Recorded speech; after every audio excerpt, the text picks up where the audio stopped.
We have two readings this morning. The first is from Matthew chapter 24, and then the second one is later in the Gospel of Matthew, Matthew chapter 26. But about that day or hour, no one knows, not even the angels in heaven, nor the Son, but only the Father. As it was in the days of Noah, so it will be at the coming of the Son of Man. For in the days before the flood, people were eating and drinking, marrying and giving in marriage, up to the day Noah entered the ark, and they knew nothing about what would happen until the flood came and took them all away. That is how it will be at the coming of the Son of Man. 2 men will be in the field, one will be taken and the other left. 2 women will be grinding with a handmill, one will be taken and another left. Therefore, keep watch, because you do not know on what day your Lord will come. But understand this, if the owner of the house had known at what time of night the thief was coming, he would have kept watch and would not have let his house be broken into. So you also must be ready, because the Son of Man will come at an hour when you do not expect him. And our second reading comes from Matthew chapter 26 in the Garden of Gethsemane. Then Jesus went with his disciples to a place called Gethsemane, and he said to them, "Sit here while I go over there and pray." He took Peter and the 2 sons of Zebedee along with him, and he began to be sorrowful and troubled. Then he said to them, "My soul is overwhelmed with sorrow to the point of death. Stay here and keep watch with me." Going a little further, he fell with his face to the ground and prayed, "My Father, if it is possible, may this cup be taken from me.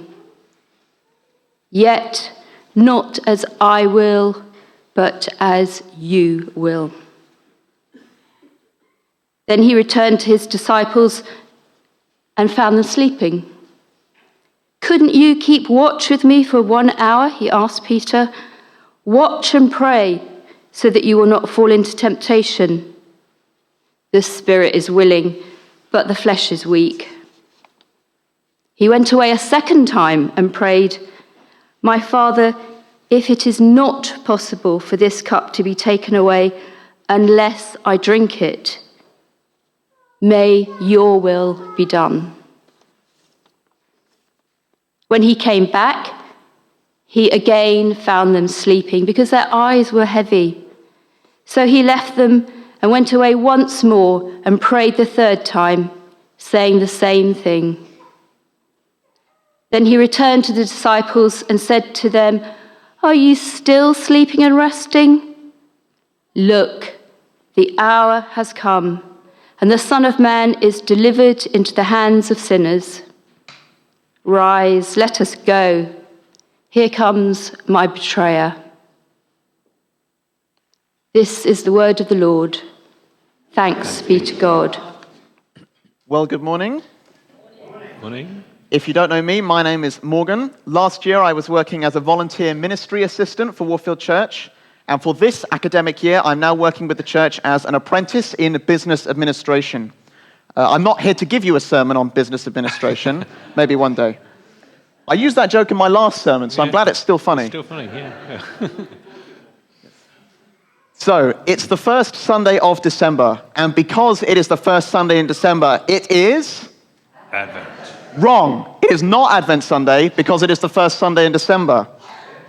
It is Advent Sunday because it is the 4th Sunday before Christmas Day.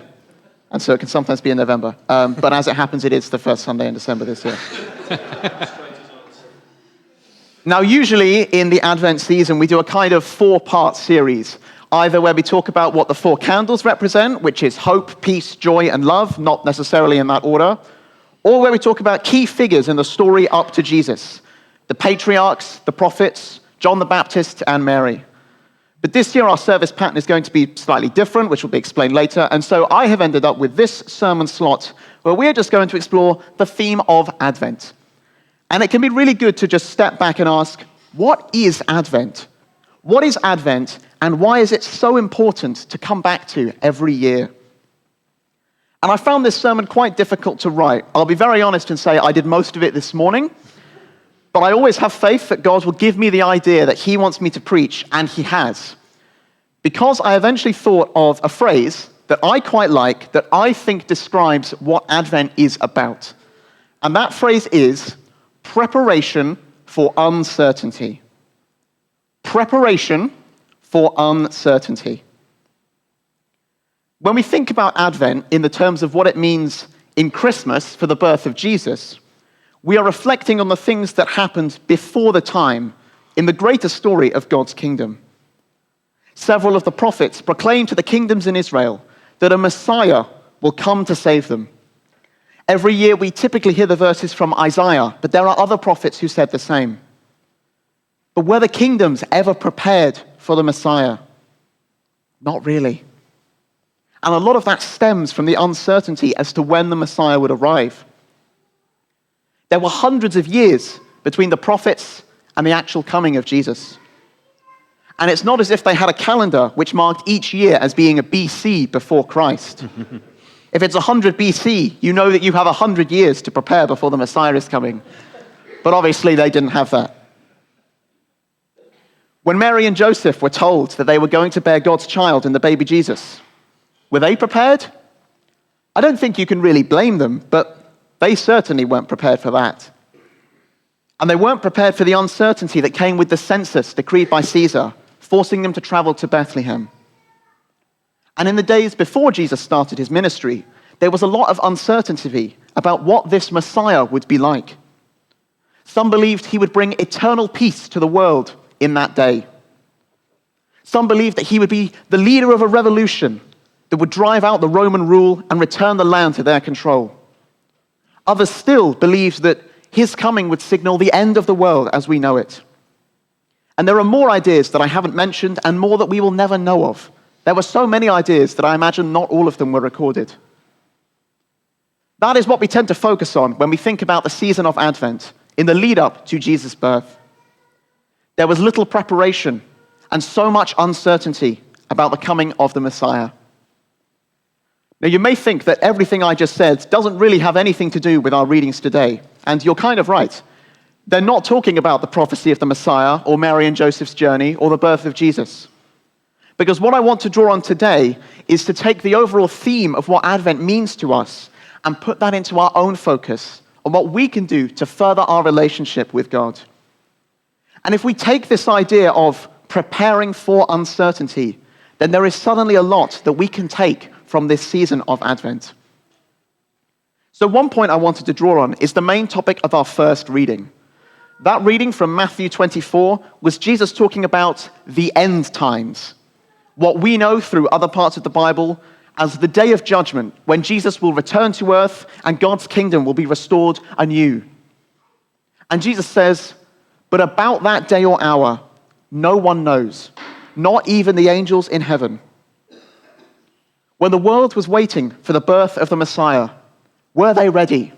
Were they prepared? And Jesus gives further example through the story of Noah, how no one was prepared for God's flooding of the earth, except for Noah, who listened to God. And we can now look back on these examples as a lesson for when we need to be prepared. But are we really prepared for the second coming of Jesus? Do you remember earlier when I was talking about the calendar years, including BC, before Christ? Well, imagine if, in the future, we remade our calendar so that it is centered around the year 0 being the day of judgment, the second coming of Christ. And so instead of BC, we have what I've called BJD, before Judgment Day. So if it were 100 BJD, then the second coming of Christ will be in 100 years from today. If that were the case, what would this year be called? Would this be 100 BJD, 100 years before Judgment Day? Would it be 1,000 years before? 10 years before? Maybe this is the year zero and it will all kick off tomorrow morning. But when we talk about being prepared, are you prepared in all of those scenarios? Maybe we think we are prepared, but again we are told that day or hour, no one knows. With all that uncertainty about when this might be, are you truly prepared at any time? And as always, it is the disciples who give us the reminder of our imperfect human nature. In our second reading, just 2 chapters later in Matthew's Gospel, Jesus goes to pray in the Garden of Gethsemane. This is just before he is betrayed. And he asks the disciples to keep watch for him.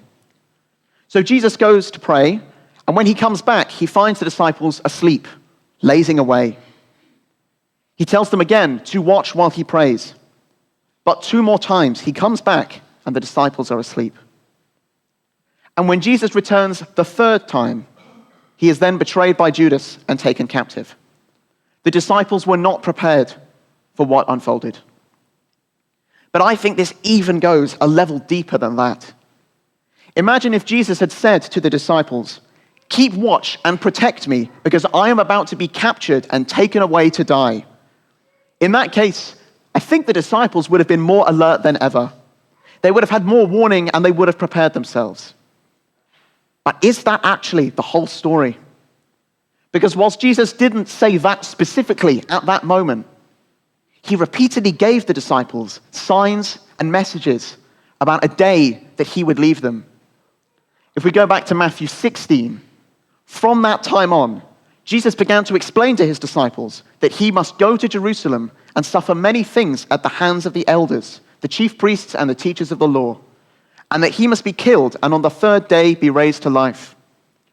Peter took him aside and began to rebuke him. "Never, Lord," he said. "This shall never happen to you." I'll just repeat what Peter says. Peter took him aside and began to rebuke him. "Never, Lord. This shall never happen to you." So not only has Jesus given them this sign, this prophecy, Peter acknowledges it and rebukes it. And yet we see in the Garden of Gethsemane that Peter has seemingly forgotten this sign and is completely unprepared. So this isn't just a question of being prepared for what God may give us. It's also about acknowledging what God has already given us and questioning if we are prepared based on what we have heard. So are we prepared by what we have heard? I find this message particularly appropriate in this time in the life of Warfield Church. If you weren't here last week, then hopefully you saw the email that came from Bishop Olivia detailing the news that soon Catherine and Michelle will be leaving us to respond to a new call from God. And whilst we celebrate all the good news that brings, for us that also brings a lot of uncertainty. As we move into this actual season of Advent this Christmas, we are simultaneously entering our own Advent as Warfield Church in the wait and preparation for a new vicar and for new ministers. And much like the coming of the Messiah, we have no real idea as to when that may be. We need to have faith in God that as long as we keep our belief in him, he will provide for us. To close this all together, I want to go back to the second reading when Jesus is praying in Gethsemane. And in verse 39, we hear one of the most powerful things that Jesus ever says, and that's quite a high bar. He says, "My Father, if it is possible, may this cup be taken from me, yet not as I will, but as you will."